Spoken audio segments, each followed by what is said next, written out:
Makeup इंडस्ट्रीमधली सगळ्यात मोठी चूक आता मी तुम्हाला सांगणार आहे की आपण काय करतो किंवा कसं असतं ना, आपल्या मनामध्ये असे प्रश्न येतात की अरे हिचे जास्त फॉलोअर्स वाढत आहेत किंवा हिला खूप साऱ्या बुकिंग्स येत आहेत, अरे मी तर आज काहीच नाही करत आहे, आज मला बुकिंगच नाही आहे, ही किती सक्सेसफुल होती आहे. तर सगळ्यात इम्पॉर्टंट गोष्ट पहिली म्हणजे इथेच आपण चुकतोय ती म्हणजे तुमचं मेकअप इंडस्ट्रीमध्ये कोणीच कॉम्पिटिशन नाही आहे. तुम्ही स्वतःचंच कॉम्पिटिशन असणार आहात जेव्हा तुम्ही मेकअप आर्टिस्ट म्हणून काम करताय.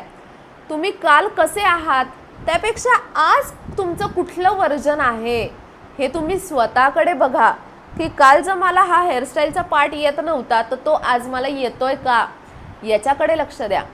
आणि हे जर तुम्ही केलंत ना तर एक दिवस तुमचाही असणार आहे की तुम्ही सक्सेस होणार आहात.